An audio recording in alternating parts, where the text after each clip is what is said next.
ഈ വരുന്ന ജനുവരി 5-ാം തീയതി SIT ഒരിക്കൽ കൂടി ഹൈക്കോടതിയിൽ അന്വേഷണ റിപ്പോർട്ട് സമർപ്പിക്കുകയാണ്. അതായത് കേരളം മാത്രമല്ല, ജനകോടികളായ അയ്യപ്പ ഭക്തന്മാരെല്ലാം ഉറ്റുനോക്കുന്ന ഒരു റിപ്പോർട്ട്. എല്ലാ കള്ളന്മാരും കുടുങ്ങുമോ എന്നറിയാൻ വേണ്ടി ജനങ്ങൾ ആകാംക്ഷയോടെ കാത്തിരിക്കുന്ന ഒരു റിപ്പോർട്ട്. അതുകൊണ്ട് തന്നെ വലിയൊരു അപകട സൂചന മണത്തതുകൊണ്ട് CPM നേതാക്കൾ വലിയ പരിഭ്രാന്തിയിലാണ്. നമുക്കറിയാം, കോൺഗ്രസ് നേതാക്കൾക്കും CPM നേതാക്കൾക്കും ബുദ്ധിയിലെങ്ങനെ വ്യത്യാസമുണ്ടെന്നൊന്നും പറയാൻ ഞാൻ ആളല്ല. അങ്ങനെ മനുഷ്യരെ അളക്കാൻ ഒരു പാർട്ടിയെ ഉപയോഗിക്കുന്നത് ശരിയുമല്ല.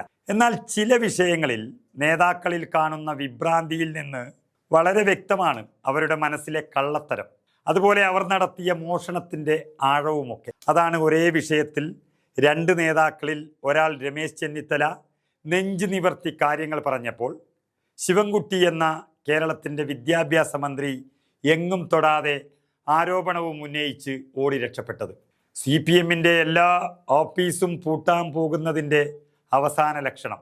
രമേശ് ചെന്നിത്തല പറയുന്നത് പ്രകാരം ദാവൂദ് മണി എന്ന അന്താരാഷ്ട്ര വിഗ്രഹ മാഫിയ തലവൻ കേരളത്തിൽ അഴിഞ്ഞാടിയപ്പോൾ ഇവിടെ നിന്നും കൊണ്ടുപോയത് കോടാനുകോടികളുടെ സ്വർണമാണെന്ന് ഉറപ്പായി കഴിഞ്ഞു. എന്നാൽ അതെല്ലാം CPM നേതാക്കളുടെ അറിവോടെയാണെന്ന് ഒരിടത്തും ചെന്നിത്തലയും പറഞ്ഞിട്ടില്ല.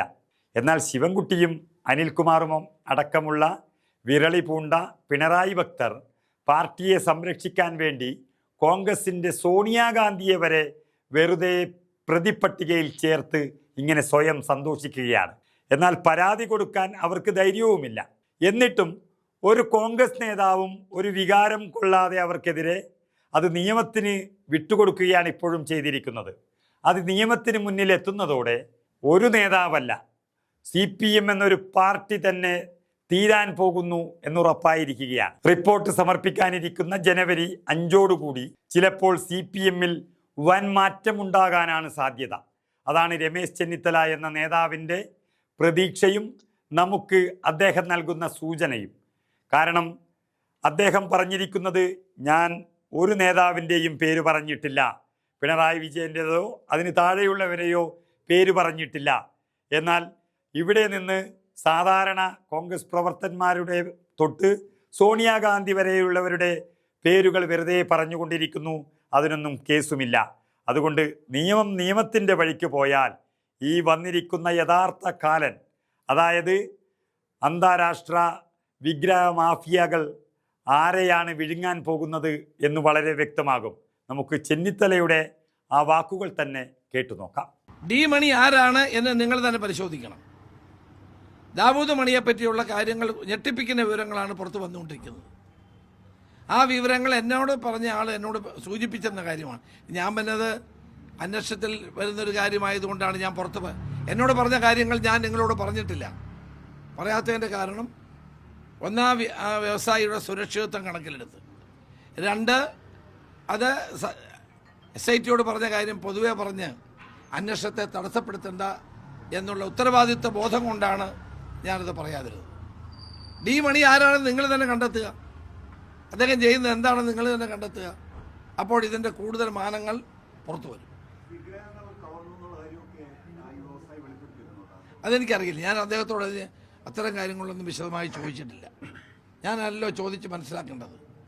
അത് SIT ആണ് ചോദിക്കേണ്ടത്. അത് SITയോട് പറഞ്ഞിട്ടുണ്ടോ ഇല്ലയോ എന്നുള്ളത് എനിക്കറിയില്ല.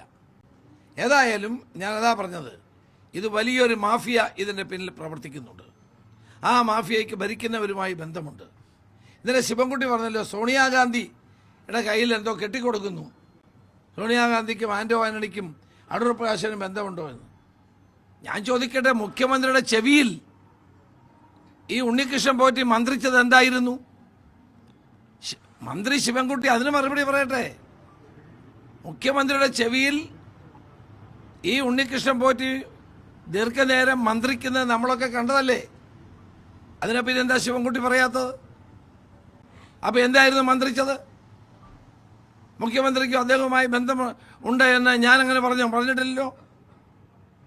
അപ്പം ഒരു ബഹുമാനപ്പെട്ട മന്ത്രി ഇത്തരം കാര്യങ്ങൾ പറയുമ്പോൾ അദ്ദേഹത്തിൻ്റെ കയ്യിൽ തെളിവുണ്ടാകണം, അല്ലാതെ പറയാൻ പാടില്ല. ഞാൻ പറഞ്ഞില്ലല്ലോ, മുഖ്യമന്ത്രിയുടെ ചെവിയിൽ ഉണ്ണികൃഷ്ണൻ പോറ്റി മന്ത്രിച്ചത് ഈ സ്വർണ്ണപ്പാളി കൊണ്ടുപോകുന്നതിനെ പറ്റിയാണെന്ന് ഞങ്ങളാരെങ്കിലും പറഞ്ഞോ? അപ്പോൾ ആരോപണം ഉന്നയിക്കുമ്പോൾ അവരുടെ കയ്യിൽ തെളിവുണ്ടാകണം. അല്ലാത്ത ആരോപണങ്ങൾ മന്ത്രിയുടെ സ്ഥാനത്തിരിക്കുന്ന ശിവൻകുട്ടിയെ പോലെ ഒരാൾ പറയാൻ പാടില്ല. അല്ല, അതൊന്നും ആരും ജനങ്ങളാരും വിശ്വസിക്കുന്നില്ലല്ലോ. ജനങ്ങൾക്കറിയാമല്ലോ ആരാണെന്ന്. പോറ്റിക്ക് ആരുമായിട്ടാണ് കൂടുതൽ ബന്ധമെന്ന് അറിയാത്തവരാരും തിരുവനന്തപുരം ജില്ലയിൽ ഇല്ലല്ലോ. അപ്പം അതുകൊണ്ട് അതിൻ്റെ യഥാർത്ഥ വസ്തുക്കൾ പുറത്തു വരുമ്പോൾ ഇതെല്ലാം ബോധ്യപ്പെടും. അങ്ങനെ ആരും വിചാരിച്ചാലും പുകമറ ഉണ്ടാക്കാൻ കഴിയില്ല.